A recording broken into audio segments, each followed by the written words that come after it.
Ingeta bandeko bokota poso tofungwami boye tofungwamaka pamba te ezalaka mingi po tosola mamba motuya po biso totikala neti bagardien du temple ntango naloba biso veut dire diaspora yango esika nyonso tokutanaka tulukaka tosolola mwa moke makambo ya mboka me na bwanya po c'est très important biso bakongolais to se rappelaka ke mboka na biso eza occupé yango ma détour na côté ya province ya Luxembourg tokutana bandeko ya diaspora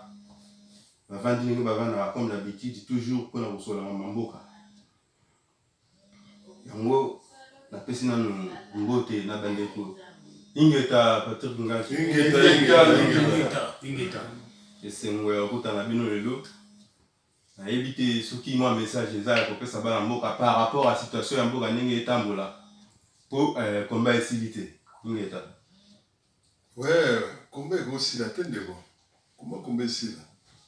tolobana komba le fois parce que komba il faut continuer talaka mboka na biso ndenge ezali basystème ndenge ezosakana donc bazosakana na système na mboka wana bazosakana na peuple congolais lokola bapapier okomba ekosila ndenge nini mboka Congo ezokende bazoteka yango ezokende nango komba ekosila te ndeko komba na biso toujours eza continue komba kutu eyeli su kutu makasi epesi lisu kanda mpo komba elamuka lisu makasi mpo komba tobundeli ekokende pamba te bolimbisi Patrick Ngati bomba programme nini oyo toza nango na kata diaspora surtout na kata Bruxelles mpona biso topesaka mingi basango oyo etali mboka Bruxelles biso na kata ya Bruxelles na kata ya Belgique normalement nde tolobaki il faut recruter ba nouveaux combattants po mingi oyo tozalaki na bango bandeko mingi tozalaki nango tokobunda na bakomba tokazi tozobunda bakomba ya kosolo mingi bapengwaki mingi baliaki mwa batambolaki na banzela mabe na basentime bazozwa bateki nzoko lokola likelele donc oyo toza nango toza korecrute mpo tosala mouvement lisusu ya élèvement lisusu ya makasi mpo tozokisa komba vraiment lisusu makasi ndenge ndeko Odombo alobaki donc na video na ye quoi ndeko Odombo apesaki programme moko ya mpona manifestation oyo eza awa na Bruxelles nayebi te so oza na mwa baéclaircissement par rapport à la manifestation oui nde naokaki le 10 toza na manifestation ya monene parigom tasengi yango donc tosenga résistance oyo babundaka komba ya bosolo oyo baza na souci ya peuple oyo baza na besoin ke bato wana baza bato ya système wana babima na mboka wana ndenge tozalaki kobunda komba kala donc tozala wana ebele mpo après wana tozala na réunion lisusu toyeba ndenge nini bakokumbela komba yango sikoyo na modele mosusu mpo tobundi trop donc sikoyo tochange système namoni mpoza na bandeko oza tour na bandeko nayebi te tokoza te biso bandeko moko na moko mpe topesa bango parole mpe par rapport na mboka ndenge etambola mpo kombo oyo tozobunda nga kutu nanga mingi toutilize su kombo komba te mais toutilize kombo ya résistance na résistance oyo tozobunda te me ezoumela bandeko mosusu baza kokoya namoni bandeko mosusu bazongaki Congo esengoka komona yo na bandeko mosusu ya assemble elongo boye nayebi biso kopresente biso bandeko bango mpe bapesa bandeko bana mboka mosusu bakolala biso mwa te oyo bandeko ya kote ya province ya Luxembourg baza motive baza vraiment basoda ya solo oyo basoda ndenge tozalaki soki pierre ebeti bazala prêt donc na baaction nyonso tout quoi donc eza ya gt eza basoda te koyo baza na posa ke po ya changement ya Congo donc okotuna moko na moko okobanda na moko tuna ye moko mutu na mutu apesa identité na ye bandi na loboko ya mwasi mpo Congo ezali mama ndeko nangi napesa bandeko na biso mbote mpe esenga koyamba yo na kati ya lite oyo tobundaka nayebi ke no soki yo s'engage boye mpo biso tolobaka awa plus haut biloko oyo bato balobaka plus bas matuka matondo na yo ingeta na yo ingeta ngai ndeko na bino kombo na ngai Achille Kionga donc toza bakombatant déjà tozalaka deja bakombatant mais na minute oyo toye na mona toye soutenir sous combat na ndenge ya mabe lisusu ya kosakana te parce que tomoni eloko moko échanger te yango moni ke non toye non kokorige na baoyo bayaki balandaki baloyenge ya kaniaka biso sikoyo toza na biso na posa kaniaka tete me toza na posa lobi mboka na biso ebonga ingeta ndeko Platini matondo isusu komona liboso ya caméra tomonaki yo dernièrement baévénement ebele na mambalamuka tozalaki na Bruxelles na kati ya bamanifestation me tomoni lisusu nzoka nde kobata makoto oyo est-ce que kopesa bana mboka mbote ingeta peuple congolais toza na colère osaka na tenga ndeko na bino Platini Ilunga soki na telemi lisusu mpona problème oyo mpona moni ntango eza ya kobeba lisusu makasi tomonaki ke non biso tobundi mpona Congo changement ekota mais changement eza te bino mo peuple congolais bozomona ndenge mutu oyo botie na place asali complicité na ye na Kanambe biso tobundi mpo Kanambe alongwa na mboka ya protéger Kanambe alors combat oyo ekosila te ndenge kutu basali boto lamusi susu combat tozo mobiliser batu tout en Belgique na minute tous les 4 coins avec Patrick Nganzi bakamboza ya kotelema makasi tous les combattants tozo telema biso mo photo longola entre résistance nyonso ya Kanambe na moto na ye oya tie Félix Kanambe bango tout na collaboration bazongisa idéologie ba Rwandais na kati ya Congo biso to vide idéologie na bango wana to na méchant ko sakana te na suki wana pe comprendre minga boloba te pour kande za makasi matondo mbuta bakoko bazala na yo esengo ko yamba na kati ya komba pe esengo ko na kati ya komba ndeko Benoît ukopesa bana mboka mwa mbote te ule tomoni boso caméra ingeta ngana binabe na singi na bana mboka nyonso bana mboka Belgique toya le 10 mai to manifester pour na mboka na biso to matse to lakisa na mokili mobimba ke no combat ekosila te to kobunda pour na mboka na biso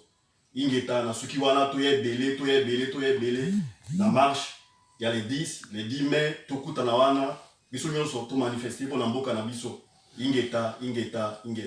Ngeta bandeko, je vous rappelle que marche na biso oyo apareko esengi départ eza à partir ya place Lumumba sauf changement beaucoup tozala toujours wana pona opesa bino ba préparatif ndenge eza kolekala ingeta matondo mbuta ingeta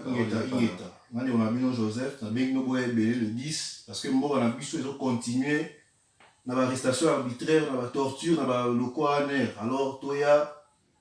o toki kotika mboka na biso continuer na régime moko dictatorial parce que Félix Tshisekedi aza une simple marionnette Kanambe aza derrière ye alors on sala ba crime na ye alors ni ngalo bezate boye le 10 je vous remercie ngeta ndeko ko manifestation eza le 10 je vous rappelle na biso ko pesa bana mboka mwa mbote ndeko ingeta arono ndenge na zolo baboyi na na parce que banyangala kata bazosala toujours na ba peuple congolais parce que tozomona ba kamsio ele kata na kati ya Congo ezopesa so bakanda ba méchant on comprend notre sengi na peuple congolais biso toza ba combattant na kati ya mboka oyo biso ba leader d'opinion tozoloba ke non ndenge za boy photo telema poto kamba mboka na biso po mboka na biso to ke la buzoba na minute o le 10 mai toza na marche na kati ya Bruxelles combattant nyonso azanga te ingeta toujours mboka na biso eza toujours na Kanambe ye tazo diriger toujours mboka wana atieli biso soki mopaya moko écoute mopaya te kaka mwana mboka ya biso tokotaki ke lelo tozala bien toza kutu bien te mboka kutu ebebi kutu ya makasi ingeta tuzongi papa ingase pona okata vidéo na biso je vous rappelle que vidéo to sala yango pona ko informer bino que notre grande marche awa na Bruxelles le 10 mai oyo manifestation na biso e bana na place Lumumba Patrick Ngante bandeko oyo eza likambo ya mboka eza likambo mabele bamosusu bazolanda sentiment donc sentiment totika sentiment po mboka na biso mboka bakoko na biso totala fitira bana na biso ya bakoko na biso ya bakoko na biso so tolanda kaka sentiment kaka ke o mwana mboka o totika boye tosala boye totika temps non basentiment eza lisu te komba lelo tokóma nango système sentiment eza te ntango boza konyonga kuna boyeba ke biso mpe kote oyo tozoprépare makambo mosusu boyeba ke toza koprépare makambo mosusu donc naloba mingi te donc bon eloko wana babika ke bino kuna boza konyonga mais biso koto toza koprépare bino makambo mosusu pokoma eza kochange sentiment eza lisusu te donc boya le 10 boye ebele botika sentiment batia bino bavirisi te boye balebisa bino te eza mboka na bino soki oza na susi ya mboka na yo te ndana ozala na soki obundeli mboka na yo te ndana obundela yo barwandais bazokota bavieux ezokota wana butu aleka bato bazoya ale simple retour eza te bato wana batondi na kini makoma oloba kini etondi mais finalement banani batondi na kini bandeko botika sentiment soki toyolandaka sentiment bokokomprendre te bokozanga mboka na bino likola sentiment bolongola sentiment botiana pembeni botala mabele ya bakoko na bino ingeta ndeko Patrick Ngati ava tokata video oyo ma rappel moke ya bandeko na biso bakongolais oyo baza kosomba bandako na Congo boza kosomba bandako me boza kobundela mboka te vedi bosomba bandako na mboka na ono tosomi ndako na mboka bapaya. Patrick Ngati mwa petit moko na moni retour à Martin Fayulu le 28 atoyambaki à Grand Port les lots à Ozonga na Congo ma petit mot nino koti na bateau baza na Congo to bateau bola na biso le lot à travers États-Unis à travers Amérique Europe diaspora mouvement to yambaki Martin Fayulu no ba ofuma les lots à Congo de Martin Fayulu azali élu de peuple aza combattant du peuple commandant du peuple donc azali mobundeli monene azobundela mpona susi ya mboka alors soki mutu peuple eponi yo wana mutu aza na pouvoir ye nde tokolanda mais lokola azokita le 28 balingo mascare lisusu eloko moko boye mpo ebembe ya lutumba ekita lisusu le 28 esi tokopprendre jo wana nyonso wana ezala pamba parce que lere Fayulu akokita na kati ya kini boyebake kini ekobouge na ndenge moko ya moke te po azoya na moto wana tozwango koto donc azokita na moto wana bino bokebala bino bokomonaka bino moko bopalanga na bino moko bokozwa mbangu bokokima bozela nanu bomoni yango te bokomona yango azoya ingeta bana kini fo bozala ebele bokende botala ye bokita ebele bokita vraiment ba oyo baza kolanda biso na moment oyo le seul message ya diaspora ezali nini papa Lutumba kufi Martin Fayulu aza vivant vedi tolanda liwa te tolanda moto oyo azala vivant po espoir ya Congo eza Martin Fayulu enfin po peuple moto eponi po biso bakombata barésistant tokunda bango mais soki peuple eponi mutu biso tosalaka choix peuple yango message na biso yango wana concernant makambo wana oyo le 28 bozala wana mpona koyamba yeli na bino toponaki biso kuto vota te soki topesaki bonheur eza po bino bato bovotaki ye yango boyamba ye esengo bosana mpe te keno papa Lutumba mpe apesaka mpe Hippolyte mwana ndenge gitare na ye nasokisaka wana ingeta batondi na bobalani biso lelo ingeta bandeko